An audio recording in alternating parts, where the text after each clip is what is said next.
संजय राऊत बोलतात. आपण थेट जातोय. नाशिकचे आपले पदाधिकारी आहेत बाळू कोकणे यांच्या गाडीवर हल्ला झालाय आज सकाळी. मी माहिती घेऊन बोलतो त्या विषयावर. सर, रामदास कदम का बयान आया कि हमें बीजेपी से कहेंगे कि हमें 100 सीटें दी जाएं और उसमें से 90 हम जीत के आएंगे. कल उनका फाउंडेशन और इसके साथ जोड़ के कि अजित पवार की एंट्री लेट होती तो उनको फायदा कुछ खास होगा तो मुझे बताइए. सर, नीट के एग्जाम के बाद अब नेट के एग्जाम जो है उस पर बवाल हो गया है. सरकार ने वो कैंसिल कर दिया है. 9 लाख से ज्यादा स्टूडेंट्स की हमारे प्रधानमंत्री हमेशा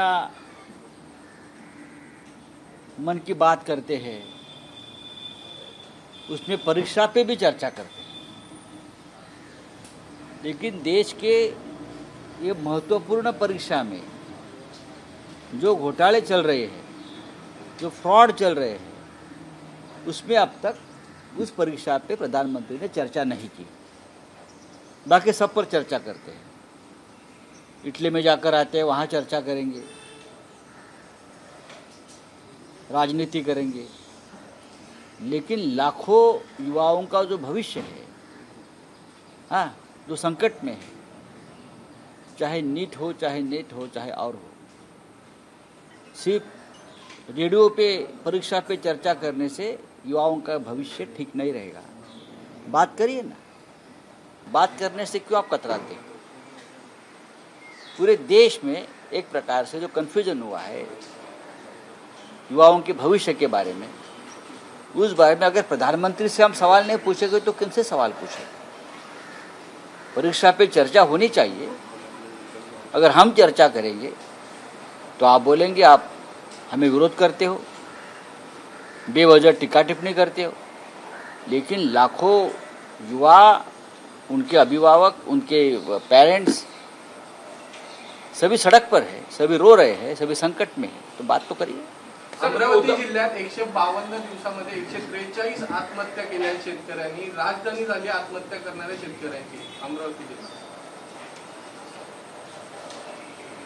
विदर्भातले जे नेते आहेत, देवेंद्र फडणवीस जो उपमुख्यमंत्री आहेत, राज्याचे मुख्यमंत्री आहेत, या सगळ्यांनी मिळून अमरावतीमध्ये एकदा जायला हवं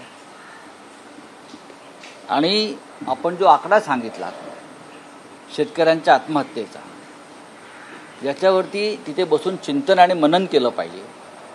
हा आकडा फक्त अमरावतीचा नाही, महाराष्ट्रातल्या अनेक जिल्ह्यातून अशा प्रकारचे आकडे येत आहेत. विशेषतः 2.5 वर्षापासून मिंदे सरकार आल्यापासून विदर्भातल्या आणि एकंदरीतच महाराष्ट्रातल्या शेतकऱ्यांच्या आत्महत्या वाढलेल्या आहेत. त्याच्यावरती कधी आपण मुख्यमंत्र्यांना, उपमुख्यमंत्र्यांना बोलताना, काही कारवाई करताना पाहिलं का? अजिबात नाही. त्यांना 188 जागा जिंकायच्या आहेत, त्याच्यावर बोलतात. ते मतांची आकडेवारी काढत बसले आहेत, कोणाला किती टक्के मतं मिळाली आहेत, स्ट्राईक रेट. पण या महाराष्ट्रामध्ये शेतकऱ्यांच्या आत्महत्येचा स्ट्राईक रेट वाढलेला आहे. त्याच्यावरती जर फडणवीस, शिंदे, अजित पवार, सध्याचे देशाचे कृषी मंत्री शिवराज सिंग चौहान यांना या आत्महत्येच्या वाढलेल्या स्ट्राईक रेटविषयी चिंता दिसत नाही मला. महाराष्ट्र हे अमरावती नाही तर महाराष्ट्र आत्महत्यांचे केंद्र झाले शेतकऱ्यांच्या. आणि का केंद्र सरकार राज्यावरती का सूड घेते का? की महाराष्ट्र सरकारनं मोदींच्या पराभवात हातभार लावला. महाराष्ट्र राज्यानं बहुमत गमावलं मोदींनी महाराष्ट्रामुळे. त्याच्यामुळे या शेतकऱ्यांवर सूड घेतला जातोय का, अशी शंका आणि चिंता आम्हाला वाटते. मग शेतकऱ्यांसाठी जी धोरणं राबवली जात आहे, वचननाम्यात सांगितलं जात आहे, मग राज्य सरकारने शेतकऱ्यांसाठी कोणती धोरणं राबवली नाही किंवा राबवली जात नाही. आजही शेतकरी कर्जबाजारी आहे. माननीय उद्धव ठाकरे यांनी जे त्यांचं कर्ज माफ केलं, तो त्यांना शेवटचा मिळालेला दिलासा मुख्यमंत्री म्हणून. त्यानंतर गेल्या 2.5 वर्षात सरकारकडून शेतकऱ्यांसाठी कोणतीही ठोस योजना समोर आली नाही. अनेकदा गारपिटी, अवकाळी पाऊस, दुष्काळ या चक्रात शेतकरी सापडलेला आहे. पण सरकार जागेवर नाही. सरकार आता विधानसभेच्या कामाला लागलं आहे. सरकारला मतं विकत कशी आणि कुठे घ्यायची याची चिंता आहे. शिवसेनेला 9 जागा कशा मिळाल्या किंवा महाविकास आघाडीला 31 जागा कशा मिळाल्या ह्याच्यावर त्यांचं संशोधन सुरू आहे महाराष्ट्रात. पण अमरावतीसारख्या ठिकाणी महत्त्वाच्या त्या जिल्ह्यात इतक्या मोठ्या प्रमाणात शेतकरी आत्महत्या करतो ह्याच्यावर त्यांचं कोणतेही भाष्य मला दिसलं नाही. चॅलेंज दिया है सारख्याच्या घोटाळ्या प्रकरणी वेळ काढूपणा केल्यामुळे न्यायालयाने संताप व्यक्त केला. अशा अनेक प्रकरणामध्ये वेळ काढूपणा आहे ना. फक्त शिखर बँक घोटाळा आहे का? एकनाथ शिंदे यांच्याबरोबर जे आमदार आणि खासदार गेलेले आहेत त्यांची अनेक प्रकरणं ही टेबलावरच पडून आहेत. त्यांच्या बाबतीत क्लोजर रिपोर्ट बरं का किंवा धीम्या गतीनं तपास हे धोरण सुरूच आहे. त्याच्यावरती कोणी काय बोलणार आहे का? महाराष्ट्रातलं सरकार हे ईडी CBI इन्कम टॅक्सच्या धाकानंच पाडलं आणि त्या सगळ्यांच्या फायली आजही अनिर्णित अवस्थेमध्ये पडून असतील तर त्यालाही जबाबदार न्यायालय, तपास यंत्रणा आणि राज्यकर्ते. सर, उद्धव ठाकरे ने कल प्रधानमंत्री को चैलेंज दिया कि अभी से ही असेंबली चुनाव की तैयारी कर दें, कैंपेन शुरू कर दें और दूसरी बात कि जो ओरिजिनल सिंबल है उस पर चुनाव नहीं लड़े और प्रधानमंत्री क्या आंध्र प्रदेश में जाके जो चंद्रबाबू नायडू का मैनिफेस्टो है उसके बारे में कहेंगे, वो चीज पूरी करेंगे? कल शिवसेना का स्थापना दिन था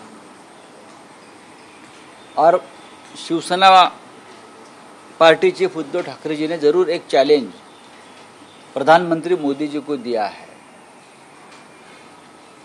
ये चैलेंज इसलिए है कि शिवसेना हमारे पास से सब कुछ छीन लिया. पार्टी का नाम, पार्टी का सिंबल सब कुछ छीन लिया, हमारे MLA, हमारे MP. फिर भी शिवसेना ने एक संघर्ष किया और महाराष्ट्र में 9 सांसद जीत कर लेके आए. अगर हमारे पास हमारा सिंबल रहता, पार्टी का नाम रहता तो शिवसेना अपने अकेले दम पर 20 या 22 सांसद जीत कर लेके आती. हमारा चैलेंज है मोदी जी को, जिसको आपने हमारा सिंबल दिया है ना, वो सिंबल निकाल लो, पार्टी का नाम निकाल लो. उनको बोलो अपनी खुद की पार्टी, खुद की सिंबल पर चुनाव लड़िए और फिर महाराष्ट्र में आइए, फिर हम दिखाएंगे. सर, मुख्यमंत्री फिर हम दिखाएंगे महाराष्ट्र. फिर भी हमने दिखाया है कि महाराष्ट्र क्या है, छत्रपति शिवाजी महाराज का महाराष्ट्र क्या है, हमने दिखाया है. हमने 31 सांसद मोदी जी के खिलाफ चुनाव लड़कर जीत कर दिल्ली में भेजे हैं और जहाँ जहाँ मोदी जी आए वहाँ सब जगह पे हमने मोदी जी का और उनके पार्टी का पराभव किया है. तर मुख्यमंत्री म्हणतात आम्ही घासून नाही ठासून आलोय आणि आदित्य ठाकरे त्यांची आता या राज्याच्या जनतेने जी ठासून मारलेली आहे बरं का, त्याला मलम लावत बसा. चोरलेलं चिन्ह धनुष्यबाण आणि चोरलेलं शिवसेना हे नाव त्याचा वापर करून निवडून येणं याला ठासून येणं म्हणत नाही बरं का, तर चोरून येणं म्हणतात. हे चिन्ह तुमचं नाही, हा पक्ष तुमचा नाही. नरेंद्र मोदी आणि अमित शहा या महाराष्ट्राच्या शत्रूंच्या मदतीनं तुम्ही ते चिन्ह चोरलं, त्याचा फटका आम्हाला काही प्रमाणात नक्कीच बसलेला आहे. तुम्ही काय आहे, तुम्हाला लोकांनी का मतं द्यावं, तुमची लायकी काय आहे, तुम्ही या राज्यासाठी काय केलं. शिवसेनेची स्थापना 58 वर्षापूर्वी झाली आहे, तेव्हा तुम्ही कुठे होतात, तुमचा जन्म तरी झाला होता का, कोणत्या लढ्यात कोणत्या आंदोलनात तुम्ही होता शिवसेनेच्या मला सांगा. तुम्ही फक्त टेंडर आंदोलनामध्ये होता, तुम्ही ठेकेदारांसाठीच्या फायद्याच्या आंदोलनामध्ये होता. त्याच्यामुळे तुम्ही तुमच्या देवघरामध्ये मोदी, शहा आणि निवडणूक आयोग यांच्या तसबिरी ठेवून त्याची पूजा करा. बाळासाहेब ठाकरेंचा फोटो पूजण्याचा तुम्हाला अधिकार नाही. ठासून बिसून काय नाही, तुमची ठासून मारली आहे आणि विधानसभेत ठासून मारू. धनुष्यबाण पेरण्याची ताकद त्यांच्या मनगटात नाही आहे म्हणून धनुष्यबाणाला जास्त. धनुष्यबाण जे चोरलेलं तुम्ही घेऊन फिरताय ना ते परत करा आणि मग निवडणूक लढा हिंमत असेल तर. त्यांचं असं म्हणणं की काँग्रेसच्या मतावर म्हणजे आपल्या पक्षाला चांगलं यश मिळालं. बरं, मग काय तुम्ही स्वतंत्रपणे लढलात का, तुम्ही स्वतंत्रपणे लढलात का हिमतीवर. मी म्हणतो ना धनुष्यबाण बाजूला ठेवा चोरलेला, ते पुन्हा एकदा असं करतायत की धनुष्यबाण बाजूला ठेवा, चोरलेला पक्ष बाळासाहेब ठाकरेंचा, उद्धव ठाकरेंचा, चोरलेलं चिन्ह हे चोर तर चोर वर शिरजोर, बरं का, चोर तर चोर वर शिरजोर. हिम्मत असेल तर तुमचा पक्ष स्वतंत्र स्थापन करा, तुमचं चिन्ह घ्या. जे राज ठाकरे असतील, त्या काळात नारायण राणे असतील, त्यांनी स्वतंत्रपणे पक्ष स्थापन केला. विधानसभेत ठाकरेंनी भेंडी बाजारामधनं उभं राहावं असं त्यांचं म्हणणं आहे. एक विधान परिषदेच्या निवडणुका होतात आपल्या जागेसाठी. काल उद्धव ठाकरे म्हटले कशा पद्धतीने कळतात, कारण सर्वोच्च न्यायालयाचे प्रकरण पेंडिंग आहे. हा अत्यंत महत्त्वाचा विषय आहे. अजित पवार गटाच्या आणि मिंदे गटाच्या 40 आमदारावर अपात्रतेची टांगती तलवार आहे. सर्वोच्च न्यायालयानं काही निरीक्षणं नोंदवलेली आहे की हे अपात्र ठरू शकतात. अशा प्रकारच्या भूमिका सर्वोच्च न्यायालयाच्या आहे. अशा वेळेला जे आमदार अपात्र ठरू शकतील आणि सर्वोच्च न्यायालयामध्ये त्या संदर्भात एक खटला सुरू आहे, अशा वेळेला हे आमदार मतदान करून विधान परिषदेचे आमदार निवडून आणतील, हे घटनाबाह्य आहे. त्यांना अधिकारच नाही. आम्ही या संदर्भात सर्वोच्च न्यायालयामध्ये मेन्शन करतो आहोत की ही निवडणूक घटनाबाह्य आहे, बेकायदेशीर आहे. तुम्ही या निवडणुकीला स्टे दिला पाहिजे. काल कॅबिनेट झाली, त्या कॅबिनेटमध्ये नरेंद्र मोदी यांनी वाढवण बंदराला मंजुरी दिली आहे. 76,200 शेतकऱ्यांच्या बघा कोकणातमध्ये अशा प्रकारचे प्रकल्प आणायचे, त्यांच्या मित्र उद्योगपतींच्या घशात घालण्यासाठी. हे त्यांचं धोरण आहे. नाणार असेल, वाढवण असेल, अशा प्रकारचे घातक समुद्र नष्ट करणारे, शेतकरी, मच्छीमार, बागायतदार कोकणातल्या यांना खतम करणारे अशा प्रकारचे प्रकल्प आणणं हा मोदींचा छंद आहे. आणि मग रत्नागिरी असेल, सिंधुदुर्ग असेल, रायगड असेल, पालघर असेल, म्हणजे वाढवण, इथे अशा प्रकारचे प्रकल्प आणून आपल्या मित्र उद्योगपतींचा फायदा करून देण्यासाठी हे सगळं चाललेलं आहे. मात्र भाजप बोलते की पहिल्याच कॅबिनेटमध्ये महाराष्ट्राला सगळ्यात जास्त निधी दिला. या बंदरासाठी 76,200 कोटी. हा निधी महाराष्ट्राला नसून हा मोदींच्या उद्योगपती मित्रांच्या फायद्यासाठी मंजूर केलेला निधी आहे.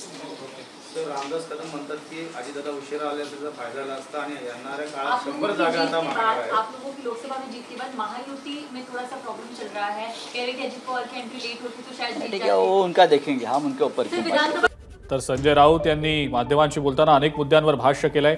आमचं निवडणूक चिन्ह असतं तर 20 ते 22 जागा जिंकल्या असत्या, पण मोदी जिथं जिथं प्रचाराला आले तिथं आम्ही त्यांचा पराभव केला. तुम्हाला का मतं द्यावीत, तुमची लायकी काय, अशी शेलक्या शब्दात टीका केलेली आहे संजय राऊतांनी. अनेक सवाल देखील त्यांनी उपस्थित केलेले आहेत. एबीपी माझा, उघडा डोळे बघा नीट.